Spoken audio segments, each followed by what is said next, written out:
Hampshire Unscripted with your host, Ray Dudley.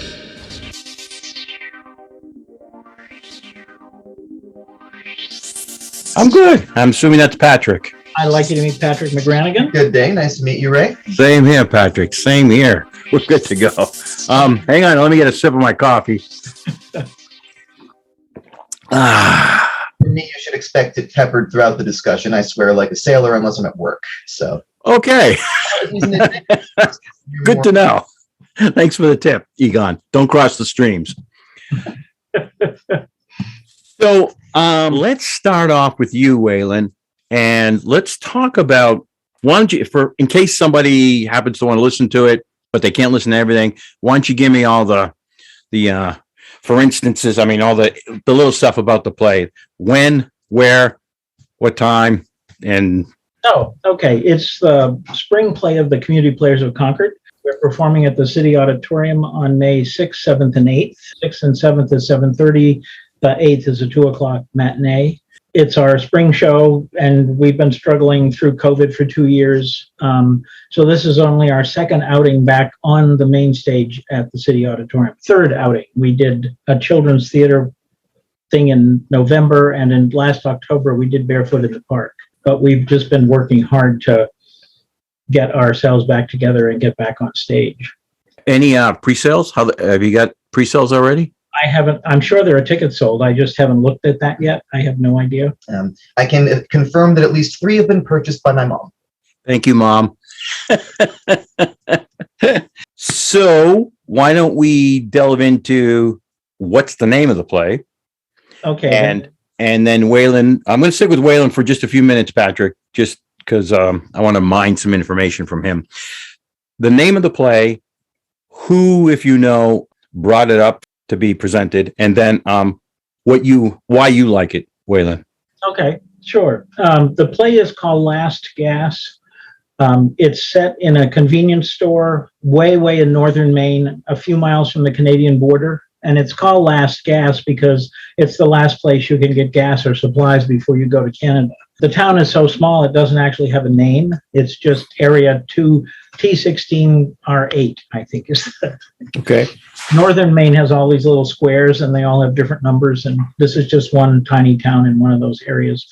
It was written by John Cariani, who people will remember if they saw Almost Maine. And in the last decade, Almost Maine was the most produced show in the United States. Seriously?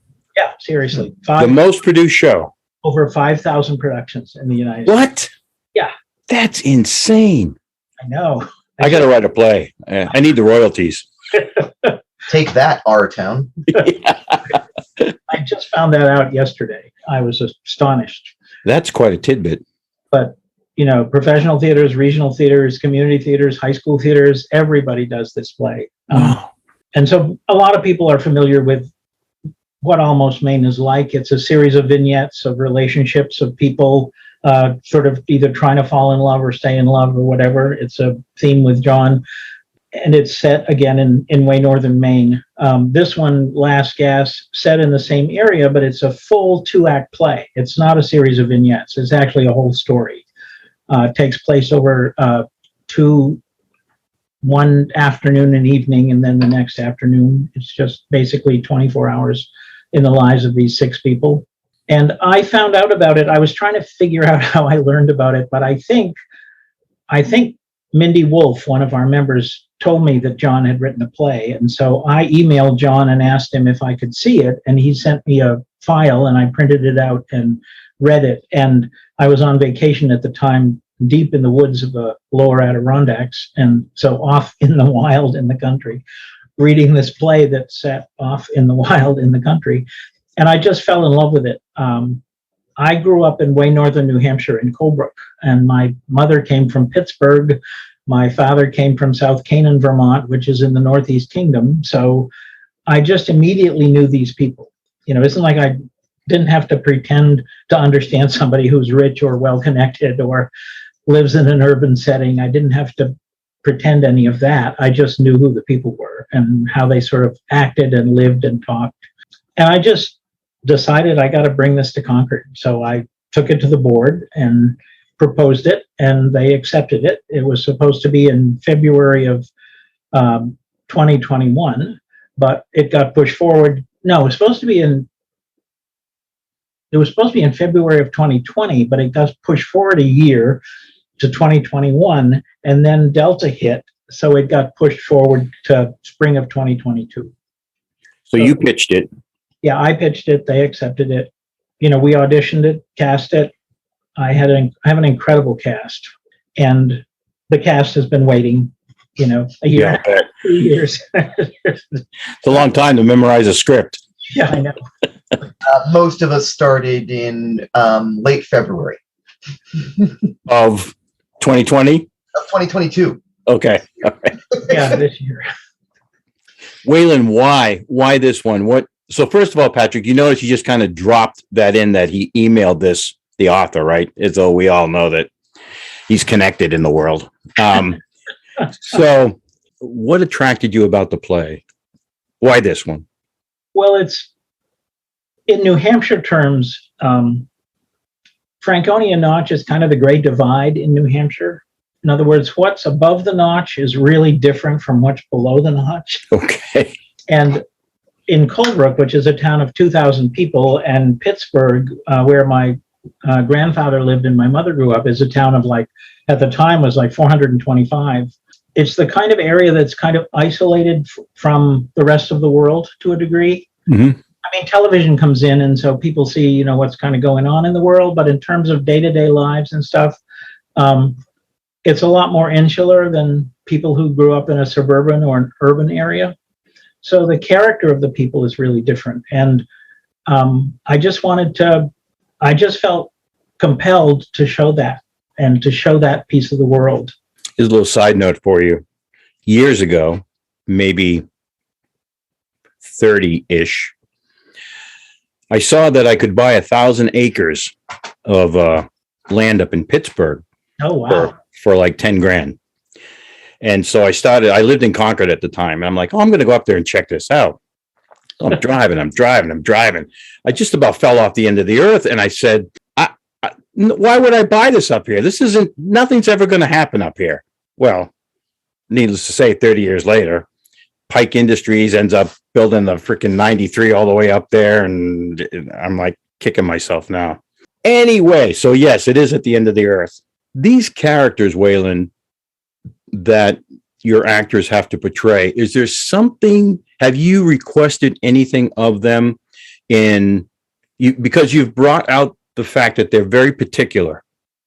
So have you required anything of the actors in that helps to do that? Or are you just like, no, we're just gonna make them generic, very neutral?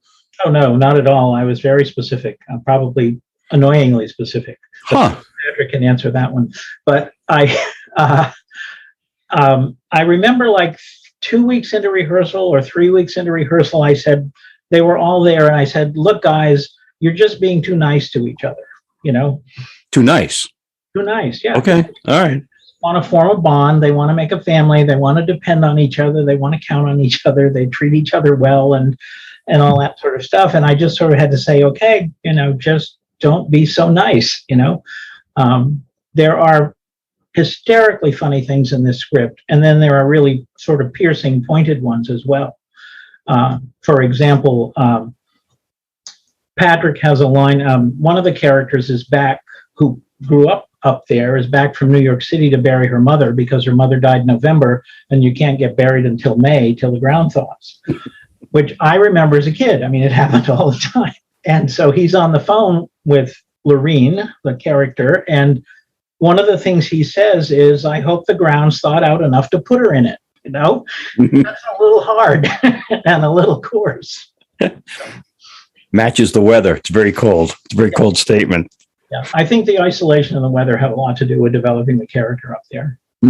Is there anything in the play? Sometimes the set is very, very integral. And sometimes it's not the set, it's the dialogue. Sometimes it's something external to the play itself that has to be brought in that needs to be highlighted. What would you say is the highlight of the play? What's the focus? Is it the characters, the setting, the time, what's taking place there? Well, it's all of that, but we have an incredible set designed by Steve LaJoy. It's a 1.5 story set with a convenience store on the bottom and an apartment halfway up. So stuff takes place in both locations. There's an inside and an outside. There's a yard that's near the gas pumps. You don't see the gas pumps, but there is a yard outside the store. I actually researched vintage gas stations online to find a photo of that kind of convenience store gas station that I grew up with, and found several. And so that was the basis of the poster. What else? What I was going to say, years and years ago, when I was talking with Jim Webb about theater, I was just a beginning director and I didn't understand blocking at all. I mean, I just couldn't get it into my head what blocking was all about. I mean, I know you move to the couch or you go to the door or whatever, but beyond that, I just didn't have a clue. And he said, blocking is all about character and story. So the way people move relate to who they are and help to tell the story of the play. And that solved all my blocking problems. The other thing I learned was from Kevin Gardner. He said people are either moving towards each other or they're moving away from each other. So did you require certain special blocking in this? Is that why you brought that up? I did, because there are 6 characters. There are twice that 5 of them are on stage at the same time. So given the size of the Audi stage and the size of the convenience store, it was a challenge to block people. So number one, the audience could see everybody. And number 2, the story could be told. But it was fun. I mean, we've just been having a blast. Is there interaction between the second floor and the downstairs, or are they separate, totally separate? Where sometimes they're separate, but sometimes dialogue is going on simultaneously upstairs and downstairs. Oh, good. John does really, really well is write normal conversation. Yeah. When we talk to each other, we constantly interrupt each other at the end and say what we want to say, and then somebody moves on and somebody else cuts in. Well, that's the way he writes dialogue. Actors have had to learn how to cut in to somebody else. Yeah, we even did an entire rehearsal where we did that to each other back and forth. Cut each other off? Yeah, we practiced the cutoffs. Wayland, what was the biggest challenge in this? Casting it or designing it? Was there anything that you were like, oh, that caught me off guard, or I didn't think about that, or what became the biggest challenge for the play? Well, I think the technical side of the play is hard. There's a lot of sound effects, several light changes. There's one magical moment that I won't talk about, but casting was easy. I mean, this was the easiest show I ever cast, and I got everybody fitting the roles exactly perfectly. So rehearsals have just been a joy. It's just we're at the point where it took several weeks to get all the blocking and the little bits of stage business and all the movements and stuff, getting all that correct. So the story could be right. Now I'm in the process of letting the actors go and letting them do whatever it is they do in the middle of all those details. So the play is just kind of elevating up right now. And we still have 6 more rehearsals. Wayland, I want to stick with you still just a little bit more. Two things I wanted to ask you about. You brought up how casting was tremendous. Why? Did you get a lot of people, or just because of the depth of the talent that showed up? Well, no, I didn't have a lot of people. As you know, I've been around the theater for a long, long time, and a lot of people know me. You created theater, didn't you? Not really. But I cracked myself up. Go ahead. No, I was expecting 25 or 30 people to audition. I had 10, and I needed 6. Does not the players have like an email list of thousands? Well, we do, and we sent it out, and nobody came. Only 10. Not nobody came. I mean, exactly the right people came. That's fortuitous. It was amazing. There were 2 female parts. Only 2 women auditioned. What? Yes, they exactly fit the characters. I had 8 men and 2 women audition. Okay, that's bizarre to begin with. Yeah, I know. Patrick, let's swing to you for a minute. Can you give me your full name and a little bit of background? Sure. Name is Patrick Michael McGranaghan. Little bit Irish. A little bit. New Hampshire born and bred, grew up in Milford, spent most of my high school career at Kearsarge. Did theater in both places for most of the time. Went to college at Franklin Pierce University, transferred briefly to Keene, didn't like it at all. Finished at night school at Franklin Pierce University, just went back to that while I was working. And then started in on human services because I figure everyone's got to make their bread somehow. I'd prefer to leave the world a little bit less crappy than I found it. Noble. Well, you definitely ain't in it for the money. Currently working as a case manager, trying to make sure that people with brain injuries and developmental disabilities get the services they're entitled to. How about your acting background? Started into theater in 7th grade. I won a speaking contest, which I got very into in 6th grade because it meant $50, which was a fortune when you were a kid in the 1990s. Fortune now, I'll still take it. And also, I was a punk. So one day when I had yet another detention, the vice principal, who knew me and knew that I had won the contest, needed people to be in the school play, came up and said, "Hey, I'll let you off if you just audition. If you get a part, you have to be in it. If you don't, you're off scot-free." So I shrugged my shoulders, and I did. It's a bug. It's a bug. If you get bit, you're bit. I never exactly left it entirely behind. Did theater all the way through college, and when I finally started working, became despondent when I realized I didn't have any kind of time for it because my schedules were always all over the place. And I wound up working a night job for a very long time, which left just no time or energy for my own hobbies and my own interests. As soon as I got a 9-to-5 in 2019, I'd been out of the theater game for like a decade and a half or more. An old friend of mine calls me up out of nowhere and says, "Hey, I'm doing a stage production down in Warner of Much Ado About Nothing. And the guy we got to play John the Bastard just stopped showing up. Are you available? We need a pinch hitter immediately." I'd like to think she thought of me because, hey, you're a good actor and you can handle it. What I think actually happened was she thought, like, okay, I need a huge bastard. Who do I light bulb? But, no, it felt a little bit like riding a bike, honestly, just like something I never should have put down in the first place, but had to, and I don't want to again. Here I am. How did you come across this play, and why did you audition for this play? Came across it by sheer happenstance. Like, I follow a few Facebook theater groups, and one of them just popped up. And I guess I'd been keeping an eye out for an audition. It was one of the first ones I saw. Why this play in particular?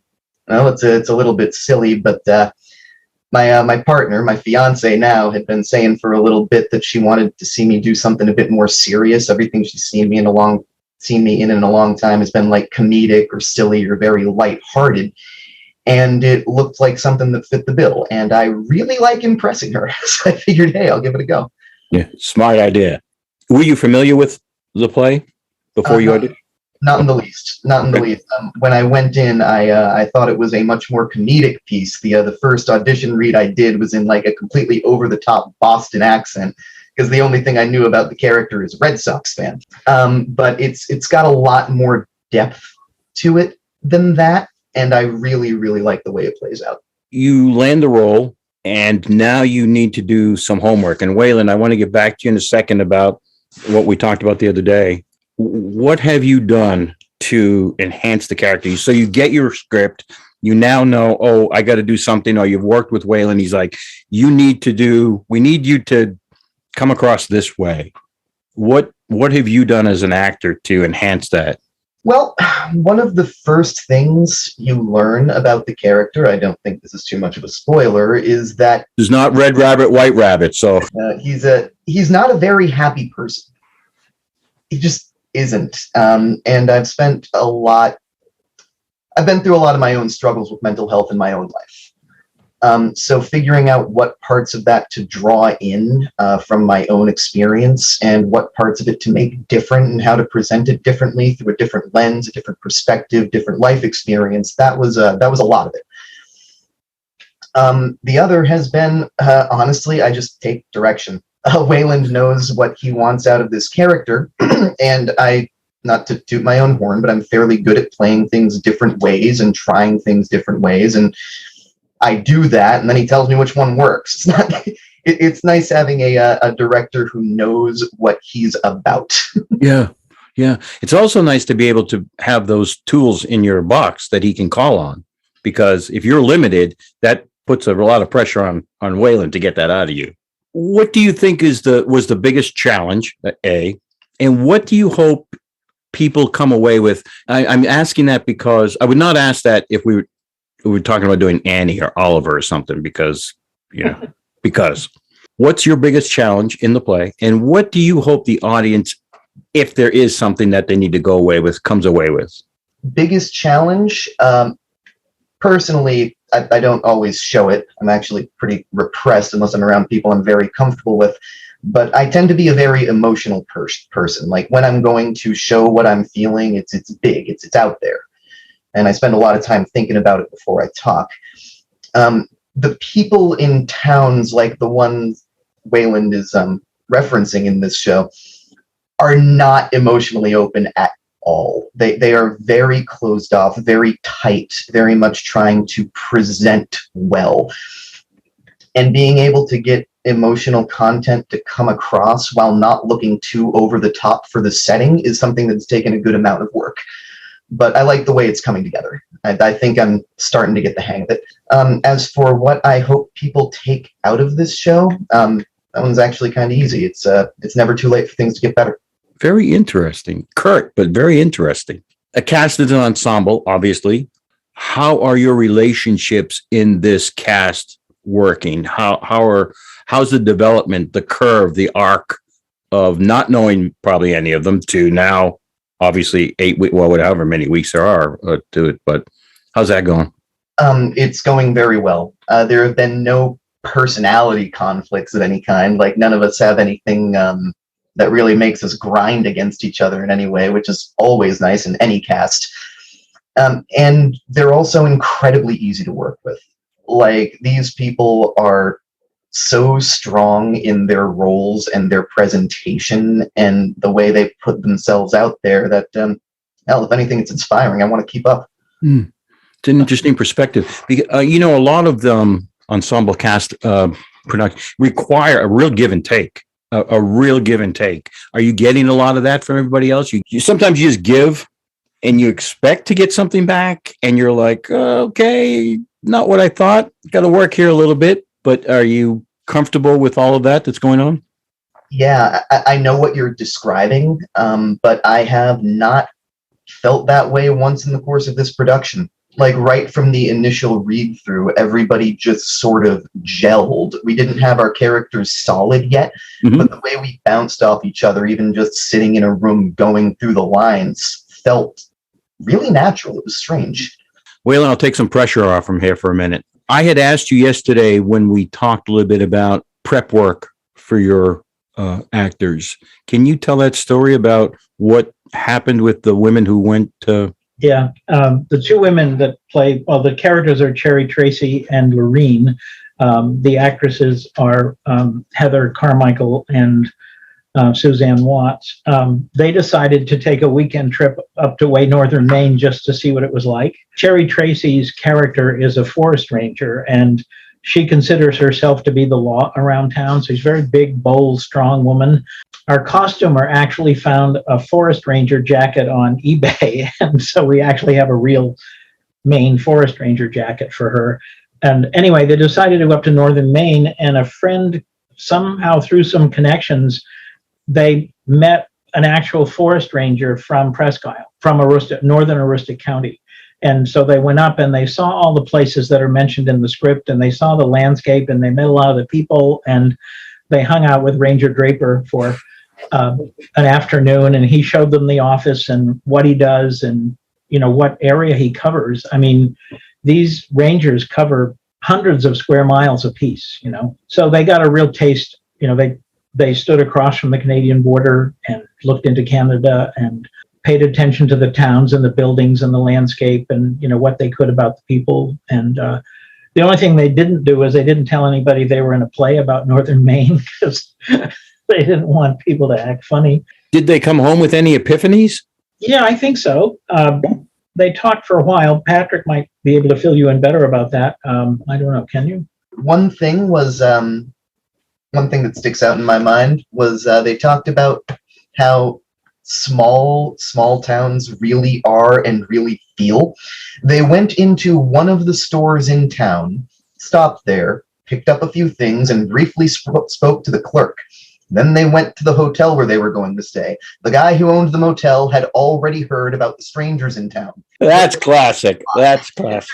Right. They also talked to people a bit about how it takes forever for you to really, quote unquote, belong there. I think the phrase that people used was, I don't know your father, I don't know you. And somebody they spoke to who had moved up there like 5 years ago and had been vacationing there for a decade or more before that and knew everybody, and everybody was very friendly to him. He had buddies up there, so he thought. He moves in, and all of a sudden it's, who the heck are you? What are you doing in our place? If somebody asked them too, it says, what are you two women doing up here? You don't have a snowmobile. Why else would someone be up here? What? Just had to be like being out west without a horse or something out in Texas. Or Wayland, who else is in the cast? Can you name everybody for us and Sure. throw out some kudos there? Got my little cheat sheet here. Well, Excellent. McGranaghan plays the lead character, Nat. He's turning 40 the next day. He has a son named Troy, who's played by Ryan Flaherty, who has been in our children's theater project since he was 6 or 7. And this is his first main stage show with adults. He's really happy to be playing with adults. Jerry Smith, who people might remember from The Full Monty or The Drowsy Chaperone, is Nat's best friend, Guy. But Guy is unemployed. And Eric Stanley plays Dwight, Nat's father and Troy's grandfather. And Dwight is kind of a cruise hound who likes dating young and Canadian women and taking them dancing. Heather Carmichael plays Cherry Tracy Pulsifer, who is Troy's mom. Cherry Tracy and Nat never got married. They just had what's referred to in the play as a love child. Okay.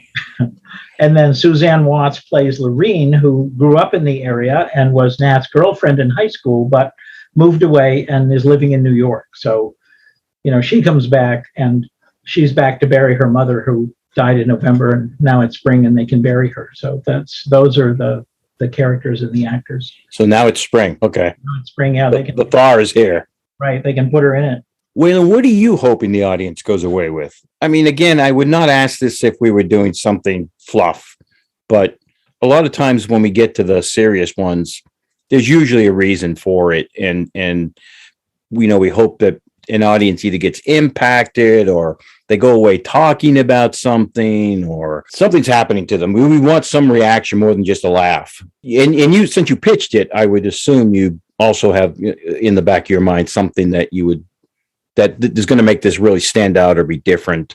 Right. At this point, the phrase that comes to mind is that there's more to a book than the cover. I think connecting with these people and learning about their lives and see what they go through and how they think and feel and react to each other and what happens in the play is an avenue to understand that you need to look at people more closely and not make a whole lot of judgments. It's better to get to know somebody than to make judgments about what you think is going on in their life. Are there things that we can extract universally, even though they're happening in that little town? Or are there things that are happening that only can happen there? No, it's what's unique is the town and the location and the people, but the issues are universal. How do you find happiness, find love? How do you deal with sadness? All of those sorts of things. What do you do when you're unemployed?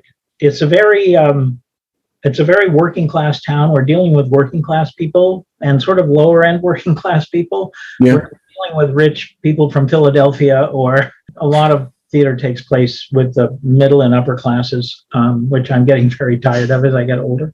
So I'm really, really happy to be directing ordinary characters that are everyday people, but the issues and things brought out in the play are just completely universal. We've had some visitors watching rehearsals and they just sit there and they laugh and they chuckle and they connect, and it's been a really good sign that that's what's going to happen with the audience. Good. Yeah, I love that word, connect. It's very important. So some mechanics here. Wayland, how would you describe your directing approach? Are you a micromanager? Are you a freewheeler? Just for folks who maybe want to work with you later, how would you do that? Well, yes, I'm a micromanager and a freewheeler. It was supposed to be a choice. I know, but there's more to the world than black and white. So what, talk to me about the breadth and the scope of, I mean, are you somebody who, as a director, says, look, I need you, I don't care what the script says, I need you to take 3 steps, turn left, and blink twice? I never do that. Okay. No, I don't micromanage that way. What I do, my process has become very clear to me and stable now, is that the first 2 rehearsals are what I call basic blocking. It's just entrances and exits, because I want the actors to know where they're supposed to be every moment of the play. So we just do entrances and exits. The next step is what I call initial internal blocking, which means in a scene, I figure out where people are supposed to be and move around. And then with this cast, the cast was so responsive and talented that I could start doing character work right away. So I did. And then it became a combination of adjusting the blocking and the physical movements and all that sort of stuff to make sure the story was clear. We spent an awful lot of time on a simple handhold, for example. We spent an awful lot of time on a kiss to get things paced at a level that the audience can absorb what's going on in the story and with the characters. I did a workshop with this cast on what I call emotional resonance, which was really just talking about portraying emotions and giving some structure around how to think about feelings and also how to get them across the footlights. Doesn't do any good if an actor's feeling sad if it doesn't come across the footlights, or Right. angry or happy or anything. The actors have to give this gift to the audience. The next step is for the cast to get off book, because once the cast gets off book, then the characters start popping out even more. And then I can see even more about what is or is not happening. And I can make little tiny adjustments. Mm-hmm. And believe me, for the last 3 weeks, the adjustments have been little tiny adjustments. You know, it's like emphasize this word. Yeah. I never do a line reading. I won't do a line reading, but I tell them, you know, just rethink this line, rethink what it means. And that's all I'll say. And then they go home and they process it and they think about it and they come back the next day and it's different. Because there's nothing more frustrating to have somebody still on book going into like show week, and they still haven't developed a character and you're still needing to work with them on certain things. Patrick, what is your approach to your acting? How do you like to, do you need direction? Do you feel you don't need a lot of direction? What's happening with you? I like direction. I usually get at least a feel for a character very quickly, or at least an idea of them. It's just, I've read a lot of books. I played a lot of video games with a whole lot of dialogue growing up, and I always tried to figure out how the characters would sound and how they would pose when the screen couldn't show it to you. You can get that at Donkey Kong? Just kidding. Not Donkey Kong, more like Dungeons and Dragons and Might and Magic. But huge nerd, by the way. Did you see the shirt? It says Chaotic Trash. It's a D&D alignment, but in a possum. I didn't know that. Thank you for that. Yeah, those old games, before we had huge graphics, they were just text, and you had to play it out in your head. So I just started doing that quickly, so I can get an idea of something to do with the character on the fly.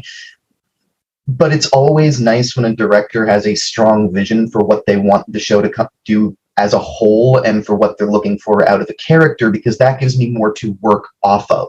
Like, an initial impression is one thing, but actually having a couple of keystones, like real emotional cores that I can build other things around, that it creates something very different and much richer, I find. I'm good at projecting emotion and like using my face and all that fun stuff, but I don't have the kind of skill I think it takes to find the full depth of the character. It's just not my forte. It's presentation. That's why I'm an actor. Wayland, do you think the Audi is the most suitable location for this? Would this have played better in a smaller venue, or is the Audi just fine for it? Oh, I think the Audi's just fine for it. Yeah. You know, the only other venue in Concord is the Hatbox, and you can't have a 2-story set in the Hatbox. Well, I was just curious about the intimacy of the characters and their interactions. I know it can be a long way to that back wall in the Audi. Yeah, but luckily, not luckily, but we're not going to be faced with huge audiences because, you know, some people are still reluctant to come back to the theater. I understand crowds have been really good at the Colonial in Laconia. And so I'm expecting reasonable sized audiences, but, you know, we if we have 100 or 125 to play to, we'll be fine. And hopefully we'll have a little more. Anything we didn't cover? You have a poster? Do you have a poster handy, Wayland, you can hold up there? Wait a few seconds. Yes, I do. I got one in my car. Be right back. Okay. I actually did, part of my directing this time was do table work on character development. Yeah, how'd that go? Good. We did one night where I spent 45 minutes with each actor. Yeah. I had written down some sort of keywords about what I thought the character was about, and I had them talk about what they thought the character was about. And we just kind of discussed two things, sort of basic character traits and also character arc. Where do you start? Where do you end up? And character arc isn't always this. Sometimes character arc is this. Yeah, right. We talked about, emotional beats in the story, where things, feelings have to be projected or the story compels that. I'm really I feel anyway, I don't know if everybody agrees with me, but I feel I'm very encouraging and empowering towards actors. Mm-hmm.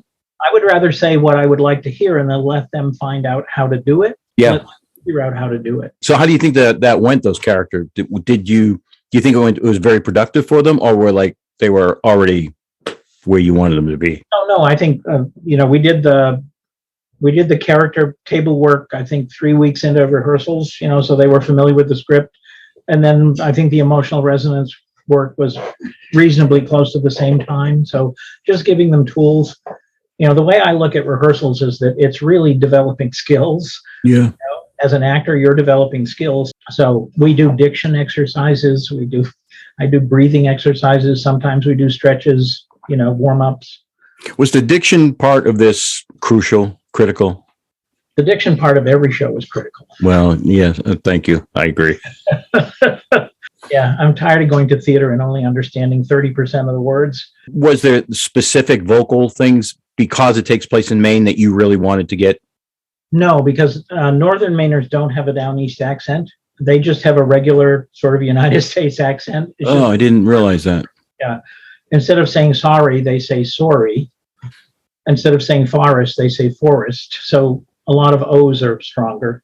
But otherwise, it's just normal English. Well, here I am thinking it's going to be a challenge for you, Patrick. He's just handing you this beautiful salad already done. My gosh. You got a poster there, bud? Yeah, can you bring that up a little closer? Perfect. Oh, I like that. Is that a church? What is that? Is that a gas station convenience store. Oh, sorry. I don't have my glasses on. I hate getting old. The alternative, or so they tell me. So Steve LaJoy, did he design it and build it? No, Steve LaJoy designed it. Got you. And then Rick Silverberg and his team built it. And then we have a painting. Mary Ellen House led the painters. We have a new painter in, Audrey Marie, and then Lacey did a bunch of painting. So, everybody's kind of helping out in various ways. Everybody's kind of chipping in where we have to. The other thing about the play is that in addition to being really, really funny, is there's a whole bunch of surprises all throughout the play. So, that was the stuff you couldn't bring up. Is that correct? Stuff I couldn't bring up, but I encourage people to come to it because it's just an enchanting area, and it's funny and deeply moving and very, very interesting and compelling theater. So, please, everybody come. Compelling. I love that. Once again, Wayland, can you give me the name, the dates, and where it's going to be? Sure. The play is Last Gas by John Cariani. It's produced by the Community Players of Concord, New Hampshire. It performs at the Concord City Auditorium May 6th, 7th, and 8th. And people can find tickets on our website at www.communityplayersofconcord.org. And tickets are $2 off each until May 4th. You can get a discount for buying online. And any idea when the next show is and when auditions may be for anybody that might want to? The next show will be the October Children's Theater Project show, but Karen Brass hasn't picked it yet. Okay.